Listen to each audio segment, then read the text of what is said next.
45واں باب مملکت میں سے خداوند کا حصہ۔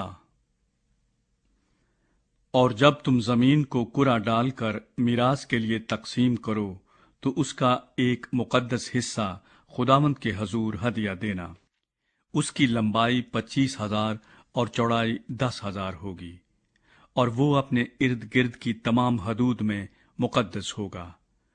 اس میں سے ایک قطع جس کی لمبائی 500 اور چوڑائی 500 جو چاروں طرف برابر ہے مقدس کے لیے ہوگا، اور اس کے احاطے کے لیے چاروں طرف 50-50 ہاتھ کی چوڑائی ہوگی۔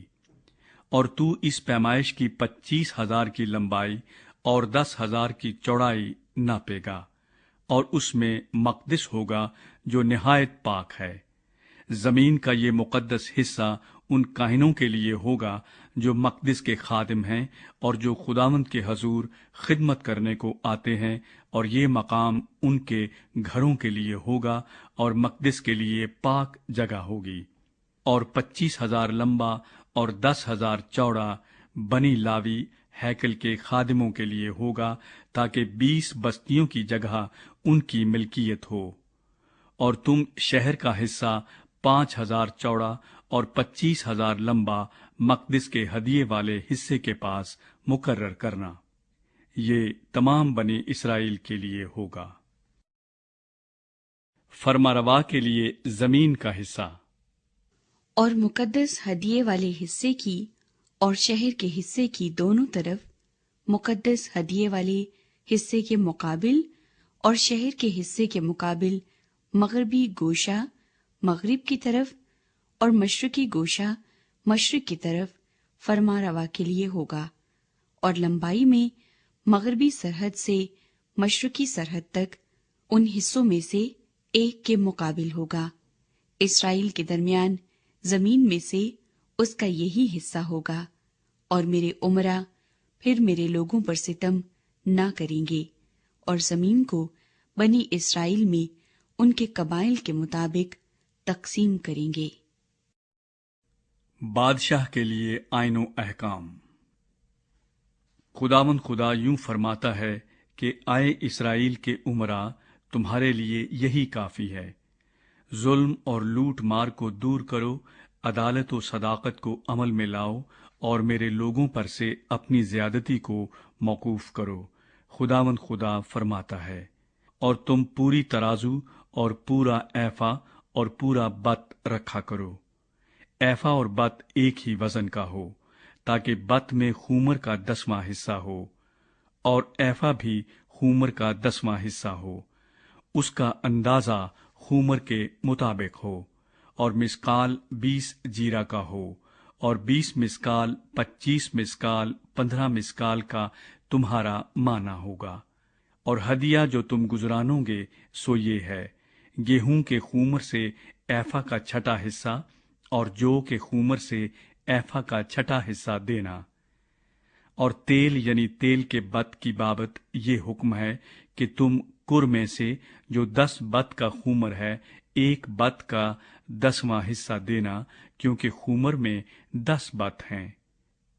اور گلے میں سے ہر 200 پیچھے اسرائیل کی سیراب چراگاہ کا ایک برہ نظر کی قربانی کے لیے، اور سوختنی قربانی کے لیے، اور سلامتی کی قربانی کے لیے، تاکہ ان کے لیے کفارہ ہو، خداوند خدا فرماتا ہے۔ ملک کے سب لوگ اس فرمانروا کے لیے جو اسرائیل میں ہے یہی ہدیہ دیں گے۔ اور فرمانروا سوختنی قربانیاں اور نظر کی قربانیاں اور تپاون عیدوں اور نئے چاند کے وقتوں اور سبتوں اور بنی اسرائیل کی تمام مقررہ عیدوں میں دے گا۔ وہ خطا کی قربانی اور نظر کی قربانی اور سوختنی قربانی اور سلامتی کی قربانیاں بنی اسرائیل کے کفارے کے لیے تیار کرے گا۔ عیدیں۔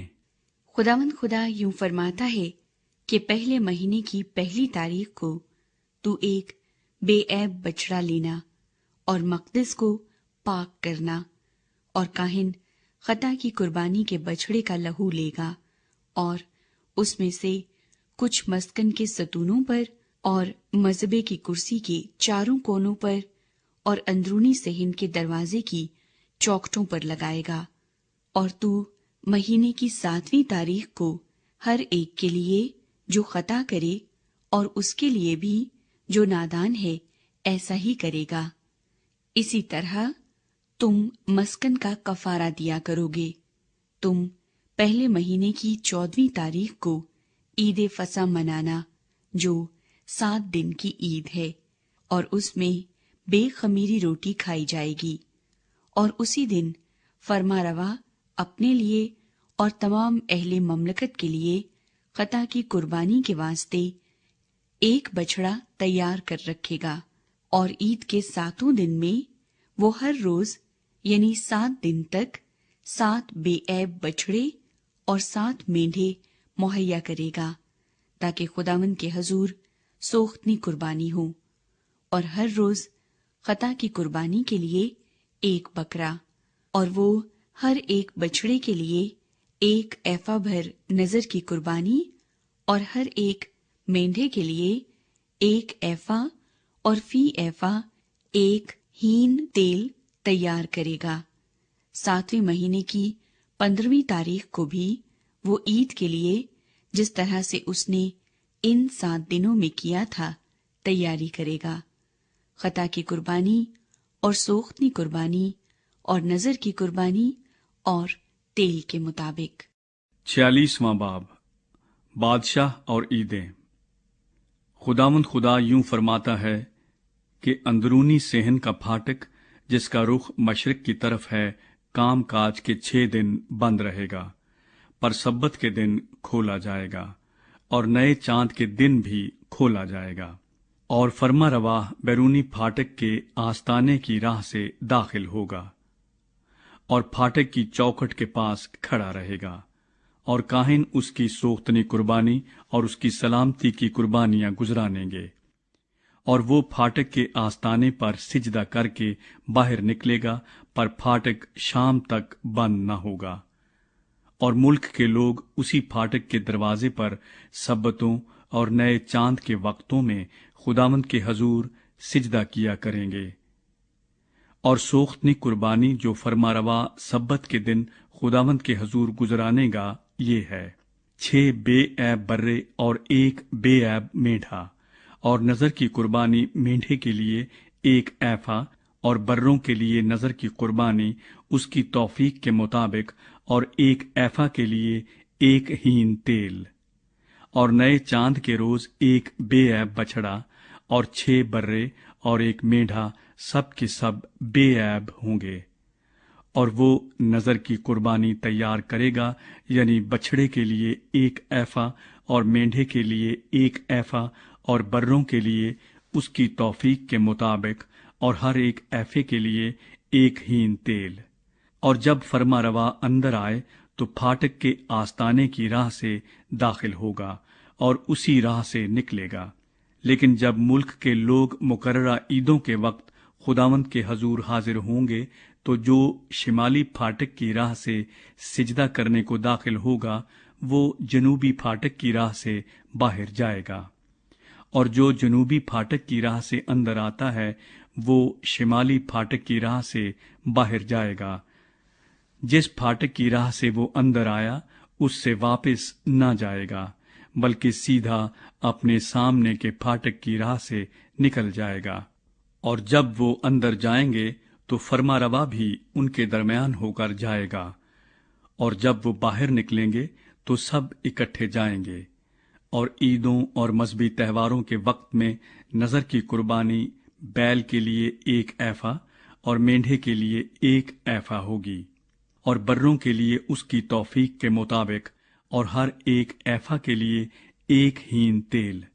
اور جب فرما روا رضا کی قربانی تیار کرے، یعنی سوختنی قربانی یا سلامتی کی قربانی خداوند کے حضور رضا کی قربانی کے طور پر لائے، تو وہ پھاٹک جس کا رخ مشرق کی طرف ہے اس کے لیے کھولا جائے گا، اور سبت کے دن کی طرح وہ اپنی سوختنی قربانی اور سلامتی کی قربانی گزرانے گا۔ تب وہ باہر نکل آئے گا، اور اس کے نکلنے کے بعد پھاٹک بند کیا جائے گا۔ روزانہ قربانی۔ تو ہر روز خداوند کے حضور پہلے سال کا ایک بے عیب برہ سوختنی قربانی کے لیے چڑھائے گا. تو ہر صبح چڑھائے گا اور تو اس کے ساتھ ہر صبح نظر کی قربانی گزرانے گا، یعنی ایفا کا 6واں حصہ اور میدے کے ساتھ ملانے کو تیل کے ہین کی 1/3. دائمی حکم کے مطابق ہمیشہ کے لیے خداوند کے حضور یہ نظر کی قربانی ہوگی. اسی طرح وہ برے اور نظر کی قربانی اور تیل ہر صبح ہمیشہ کی سوختنی قربانی کے لیے چڑھائیں گے. بادشاہ اور زمین. خداوند خدا یوں فرماتا ہے کہ اگر فرما روا اپنے بیٹوں میں سے کسی کو کوئی ہدیہ دے تو وہ اس کی میراث اس کے بیٹوں کی ہوگی، وہ ان کا موروثی مال ہے. پر اگر وہ اپنے غلاموں میں سے کسی کو اپنی میراث میں سے ہدیہ دے تو وہ آزادی کے سال تک اس کا ہوگا، اس کے بعد پھر فرما روا کا ہو جائے گا، مگر اس کی میراث اس کے بیٹوں کے لیے ہوگی. اور فرما روا لوگوں کی میراث میں سے ظلم کر کے نہ لے گا تاکہ ان کو ان کی ملکیت سے بے دخل کرے، پر وہ اپنی ہی ملکیت میں سے اپنے بیٹوں کو میراث دے گا تاکہ میرے لوگ اپنی اپنی ملکیت سے جدا نہ ہو جائیں. ہیکل کے باورچی خانے. پھر وہ مجھے اس مدخل کی راہ سے جو پھاٹک کے پہلو میں تھا، کاہنوں کے مقدس حجروں میں جن کا رخ شمال کی طرف تھا لایا، اور کیا دیکھتا ہوں کہ مغرب کی طرف پیچھے کچھ خالی جگہ ہے. تب اس نے مجھے فرمایا، دیکھ، یہ وہ جگہ ہے جس میں کاہن جرم کی قربانی اور خطا کی قربانی کو جوش دیں گے اور نظر کی قربانی پکائیں گے تاکہ ان کو بیرونی صحن میں لے جا کر لوگوں کی تقدیس کریں. پھر وہ مجھے بیرونی صحن میں لایا اور صحن کے چاروں کونوں کی طرف مجھے لے گیا، اور دیکھو، صحن کے ہر ایک کونے میں ایک اور صحن تھا. صحن کے چاروں کونوں میں 40 ہاتھ لمبے اور 30 ہاتھ چوڑے صحن متصل تھے. یہ چاروں کونے والے ایک ہی ناپ کے تھے، اور ان کے گردا گرد، یعنی ان چاروں کے گردا گرد دیوار تھی، اور چاروں طرف دیوار کے نیچے چولہے بنے تھے. تب اس نے مجھے فرمایا کہ یہ چولہے ہیں جہاں ہیکل کے خادم لوگوں کے ذبیحے ابالیں گے.